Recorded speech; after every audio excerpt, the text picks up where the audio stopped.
présente Barbe Bleue, un conte de Charles Perrault. Avant de commencer, sachez que ce conte contient des scènes de violence et si ce type de contenu peut vous heurter, je vous invite à ne pas poursuivre l'écoute et sinon à en tenir compte si vous souhaitez continuer.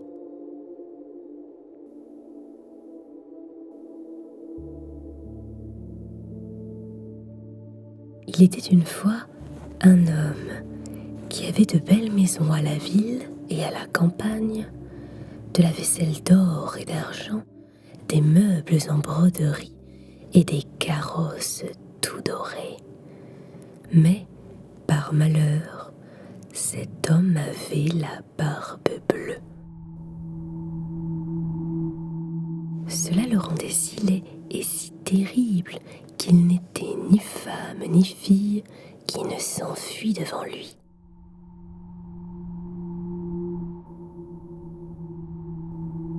Une de ses voisines, dame de qualité, avait deux filles parfaitement belles. Il lui en demanda une en mariage et lui laissant le choix de celle qu'elle voudrait lui donner. Elle n'en voulait point toutes deux et se le renvoyait l'une à l'autre, ne pouvant se résoudre à prendre un homme qui eut la barbe bleue. Ce qui les dégoûtait encore, c'est qu'il avait déjà épousé plusieurs femmes et qu'on ne savait ce que ces femmes étaient devenues. La barbe bleue, pour faire connaissance, les mena avec leur mère et 3 ou 4 de leurs meilleurs amis et quelques jeunes gens du voisinage à une de ces maisons de campagne où on demeura 8 jours entiers. Ce n'était que promenade, que parties de chasse et de pêche, que danse et festin, que collation. On ne dormait point et on passait toute la nuit à se faire des malices les uns aux autres.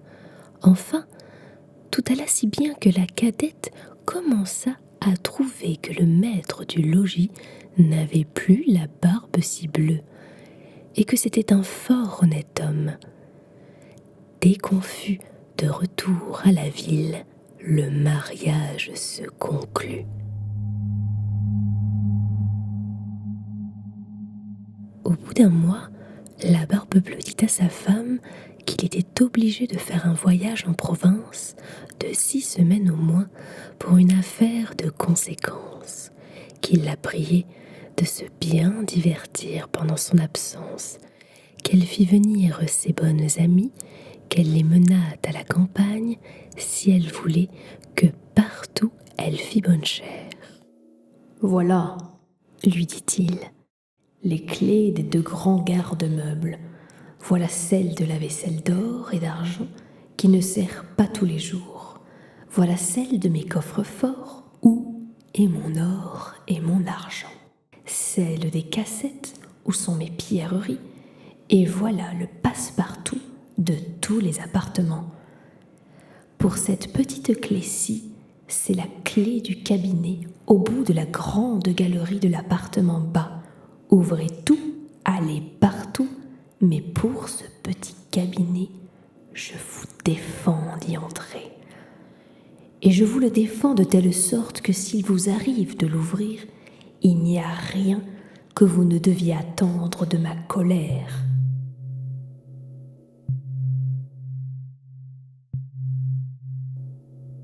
Elle promit d'observer exactement tout ce qui lui venait d'être ordonné, et lui, après l'avoir embrassée, monte dans son carrosse et part pour son voyage. Les voisines et les bonnes amies n'attendirent pas qu'on les envoyât quérir pour se rendre chez la jeune mariée, tant elles avaient d'impatience de voir toutes les richesses de sa maison, n'ayant osé y venir pendant que le mari y était à cause de sa barbe bleue qui leur faisait peur.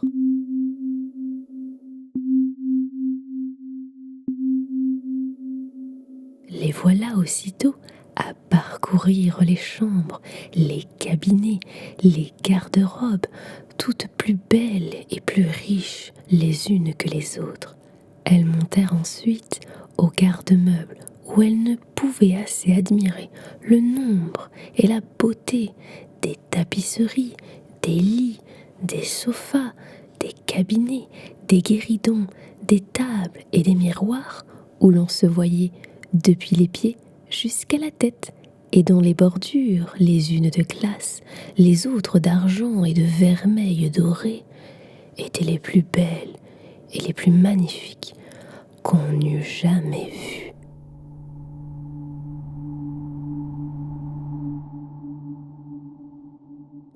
Elles ne cessaient d'exagérer et d'envier le bonheur de leur amie, qui cependant ne se divertissait point à voir toutes ces richesses à cause de l'impatience qu'elle avait d'aller ouvrir le cabinet de l'appartement bas.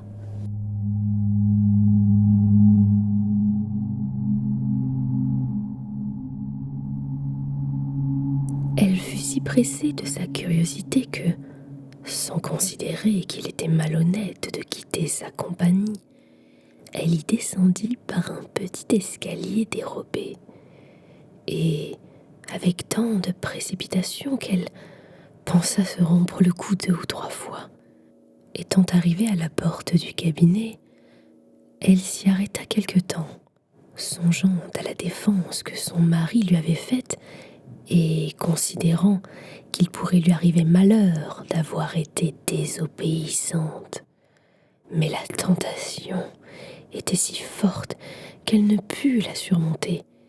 Elle prit donc la petite clé et ouvrit en tremblant la porte du cabinet. D'abord, elle ne vit rien, parce que les fenêtres étaient fermées. Après quelques moments, elle commença à voir que le plancher était tout couvert de sang caillé et que dans ce sang se miraient les corps de plusieurs femmes mortes et attachées le long des murs. C'étaient toutes les femmes que la Barbe Bleue avait épousées et qu'il avait égorgées l'une après l'autre. Elle pensa mourir de peur et la clé du cabinet, qu'elle venait de retirer de la serrure, lui tomba de la main. Après avoir un peu repris ses sens, elle ramassa la clé, referma la porte et monta à sa chambre pour se remettre un peu. Mais elle n'en pouvait venir à bout, tant elle était émue. Ayant remarqué que la clé du cabinet était tachée de sang, elle l'essuya 2 ou 3 fois, mais le sang ne s'en alla point. Elle eut beau la laver et même la frotter avec du sablon et avec du grès, il demeura toujours du sang, car la clé était faite. Et il n'y avait pas moyen de la nettoyer tout à fait. Quand on ôtait le sang d'un côté, il revenait de l'autre.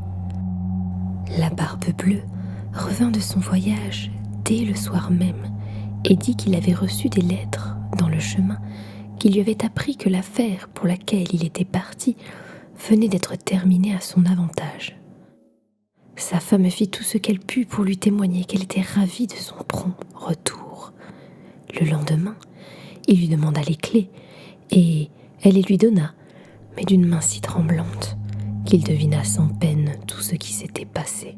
« D'où vient, lui dit-il, que la clé du cabinet n'est point avec les autres ? » « Il faut, dit-elle, que je l'ai laissée là-haut sur ma table. »« Ne manquez pas, dit la Barbe Bleue, de me la donner tantôt. » Après plusieurs reprises, il fallut apporter la clé.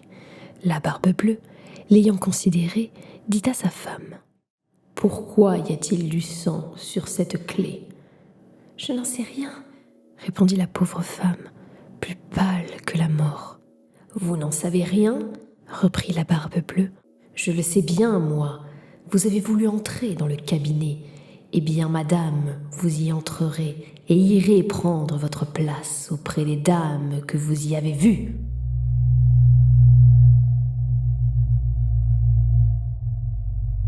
Elle Elle se jeta aux pieds de son mari, en pleurant et en lui demandant pardon, avec toutes les marques d'un vrai repentir, de ne pas avoir été obéissante. Elle aurait attendri un rocher, affligée comme elle était, mais la Barbe Bleue avait le cœur plus dur qu'un rocher. « Il faut mourir, madame, » lui dit-il, « et tout à l'heure. »« Puisqu'il faut mourir, » répondit-elle, en le regardant les yeux baignés de larmes, « donnez-moi un peu de temps pour prier Dieu. »« Je vous donne un demi-quart d'heure, » reprit la Barbe Bleue, « mais pas un moment davantage. » Lorsqu'elle fut seule, elle appela sa sœur et lui dit « Ma sœur Anne, car elle s'appelait ainsi, monte, je te prie, sur le haut de la tour pour voir si mes frères ne viennent point. Ils m'ont promis qu'ils viendraient me voir aujourd'hui. Et si tu les vois, fais-leur signe de se hâter. » La sœur Anne monta sur le haut de la tour et la pauvre affligée lui criait de temps en temps « Anne, ma sœur Anne, ne vois-tu rien venir ?» Et la sœur Anne lui répondait « Je ne vois rien que le soleil qui poudroie et l'herbe qui verdoie. » Cependant, la Barbe Bleue, tenant un couteau à sa main, criait de toute sa force « Descends vite ou je monterai là-haut. »« Encore un moment, s'il vous plaît, » lui répondit sa femme, et aussitôt elle criait tout bas « Anne, ma sœur Anne, ne vois-tu rien venir ?» Et la sœur Anne répondait « Je ne vois rien que le soleil qui poudroie et l'herbe qui verdoie. »« Descends donc vite, » criait la Barbe Bleue, « ou je monterai là-haut. »« Je m'en vais, » répondait la femme, et puis elle criait « Anne, ma sœur Anne, ne vois-tu rien venir ?»« Je vois, » répondit la sœur Anne, « une grosse poussière qui vient de ce côté-ci. Ce sont mes frères ?»« Hélas non, ma sœur, c'est un troupeau de moutons. »« Ne veux-tu pas descendre ?» criait la Barbe Bleue. « Encore un moment, » répondit sa femme, et puis elle criait « Anne, ma sœur Anne, ne vois-tu rien venir ?»« Je vois, » répondit-elle, « 2 cavaliers qui viennent de ce côté-ci, mais ils sont encore bien loin. »« Dieu soit loué !» s'écria-t-elle un moment après. « Ce sont mes frères. Je leur fais signe tant que je puis de se hâter. » La Barbe Bleue se mit à crier si fort que toute la maison trembla. La pauvre femme descendit et alla se jeter à ses pieds, tout éplorée et tout échevelée. « Cela ne sert de rien, » dit la Barbe Bleue. « Il faut mourir. » Puis, la prenant d'une main par les cheveux et de l'autre levant le couteau en l'air, il allait lui abattre la tête. La pauvre femme, se tournant vers lui et le regardant avec des yeux mourants, le pria de lui donner un petit moment pour se recueillir. « Non, non, dit-il, recommande-toi bien à Dieu. » Et, levant son bras,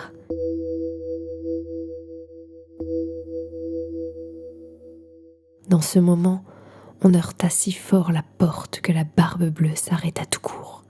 On ouvrit, et aussitôt on vit entrer 2 cavaliers qui, mettant l'épée à la main, coururent droit à la Barbe Bleue. Il reconnut que c'étaient les frères de sa femme, l'un dragon et l'autre mousquetaire, de sorte qu'il s'enfuit aussitôt pour se sauver. Mais les 2 frères le poursuivirent de si près qu'ils l'attrapèrent avant qu'il pût gagner le perron, et ils lui passèrent leur épée au travers du corps et le laissèrent mort. La pauvre femme était presque aussi morte que son mari et n'avait pas la force de se lever pour embrasser ses frères.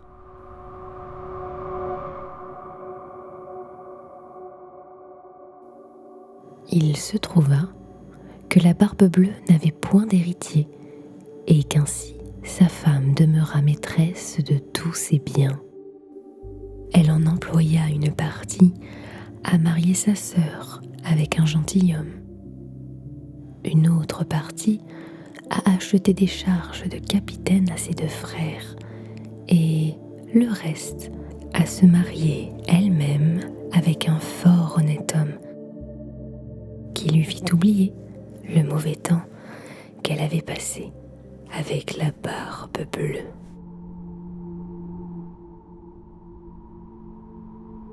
Vous venez d'écouter Barbe Bleue, un conte de Charles Perrault avec les murmures de minuit.